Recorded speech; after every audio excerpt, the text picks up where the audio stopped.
Berbicara tentang iblis, kelak iblis akan berpidato di hadapan pengikutnya yang sudah ia tipu. Percaya atau tidak percaya, tapi mari kita simak alur cerita video ini. Iblis berkhutbah, bahkan khutbah yang paling menyentuh hati. Tidak ada khutbah yang menyentuh hati sebagaimana khutbah iblis ini.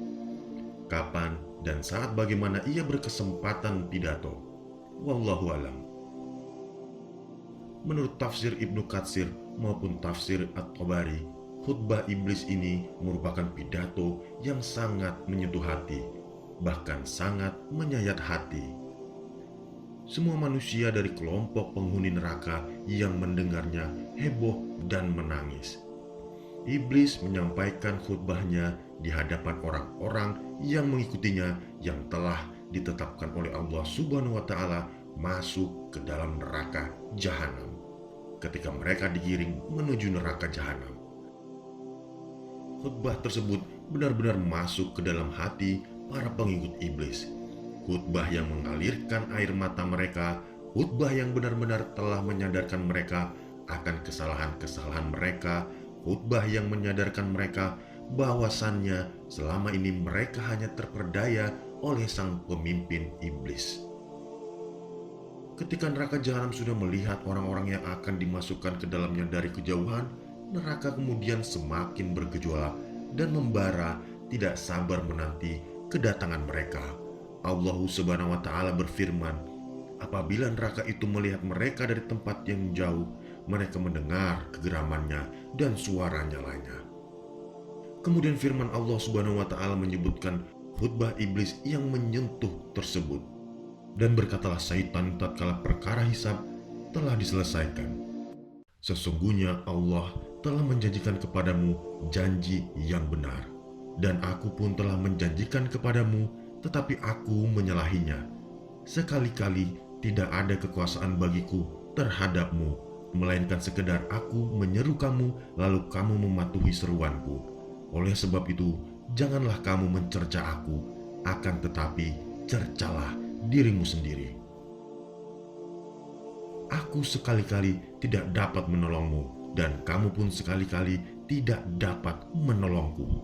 Sesungguhnya aku tidak membenarkan perbuatanmu, mempersekutukan aku dengan Allah sejak dahulu.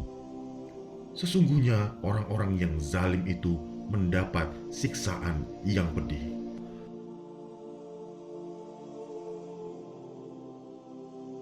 Dalam tafsir Kementerian Agama dijelaskan bahwa dalam ayat ini Allah menyebutkan pengakuan setan di hadapan Allah setelah urusan hisab selesai di padang mahsyar.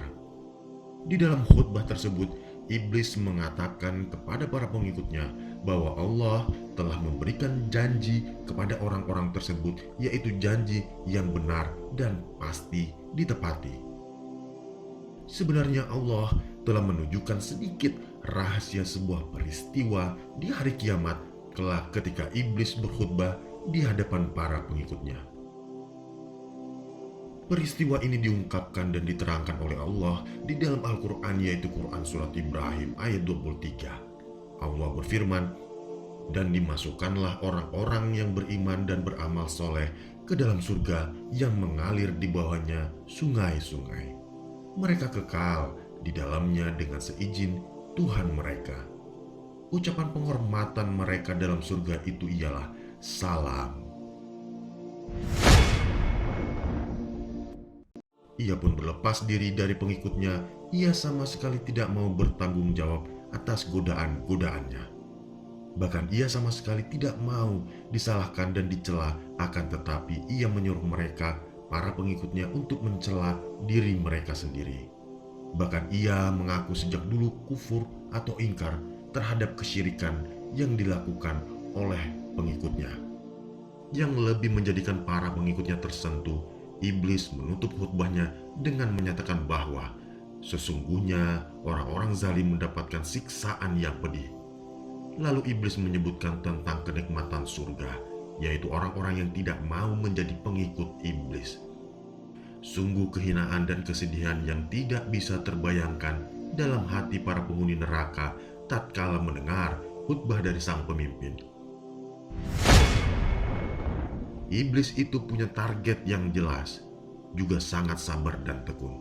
Dan perlu diingat kembali bahwasannya sewaktu masih menjadi makhluk baik dan taat, iblis diberi gelar kemuliaan di langit dengan sebutan Azazil, atau hamba Allah yang perkasa disebabkan kuatnya beribadah. Setelah dikeluarkan dari surga, ia meminta penangguhan kepada Allah sampai hari dibangkitkan.